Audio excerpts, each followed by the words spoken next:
Ladies and gentlemen, welcome to Friday's main training report.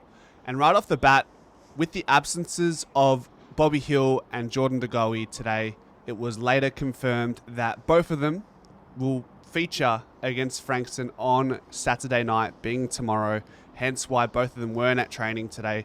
You'll see in the footage there will be no Jordan De Goey and no Bobby Hill. So I think we're all fans, excited for both of these players for different reasons. They're both going through their own adversities in their own little worlds, and it's good to see them grace the footy field, whether it be VFL, AFL.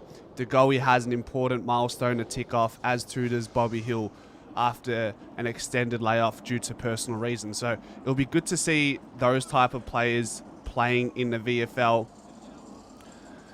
It's going to be a massive fixture all of a sudden. I think we are going to do a watch along for this game because I think there's a lot of interest around those two players, and Collingwood's VFL side has been quite a fascinating watch for the large part of the season. So we will do that watch along, and we'll watch very closely with regards to Jordan De Goey and Bobby Hill.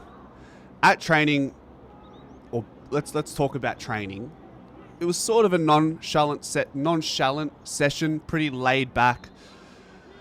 Given it's a Friday, they had their bigger session on Wednesday. Sunday is game day. Saturday they will have the captain's run. So there wasn't a lot of risk taken as far as the duration of the session and the intensity.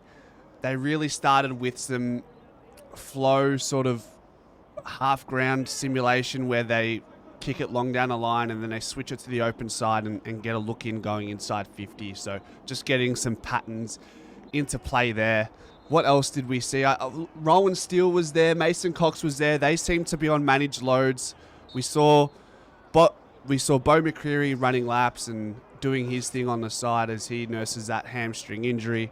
Jeremy Howe was doing some high-intensity run-throughs. He did some leading into some marks. And Harvey Harrison was leveling up his change of direction conditioning drills with the S&C.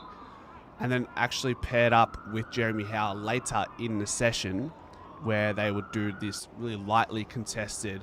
Jeremy Howe goes on a lead. Harvey Harrison just puts on a little body, tries to get in his way. And it was good to see Harvey Harrison. That's the most I've seen Harvey Harrison do in a long while. And I'll be able to keep a closer eye as I continue attending these sessions on a weekly basis. It was cold. Just quietly, it was freezing. And perhaps maybe to some level, to some degree, that there's a reason why the session was a little bit shorter than usual.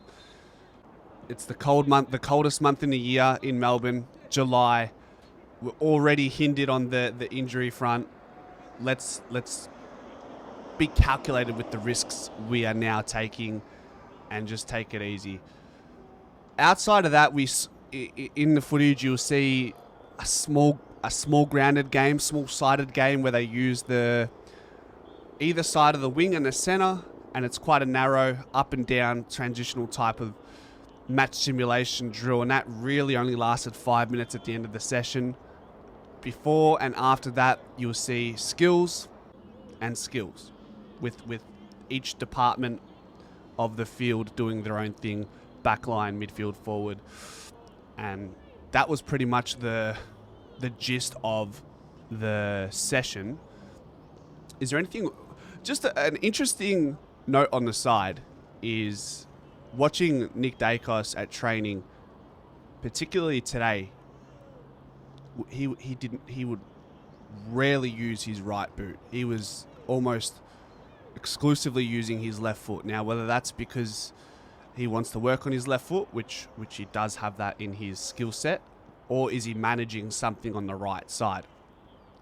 Look, if you have 43 touches and a large majority of those are coming through your right boot, maybe there is an element of conditioning and managing your conditioning loads at training to ensure that you're not overloading the hip flexors. You've seen at times, or I've seen at times, when he is getting rub downs in game, he's typically getting that right hip flexor, sometimes the glute.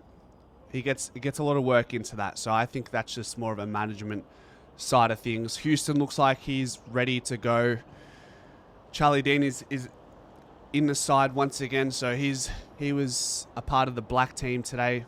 Once again, the colours don't always paint the full story. And that's that, guys. I'm going to stop waffling. I want you guys to watch the footage for training today. Let me know if you like this format. Last week, I did a training report and then a separate training video. Do you prefer them being just curated into the one video like this one? And there's not a lot to report. It was a lighter main training session today going into the Sunday game. And there was a few players missing due to some of them playing VFL tomorrow, injuries, and the like. So stick around, and I hope you enjoy the rest of this training session. Go Pies.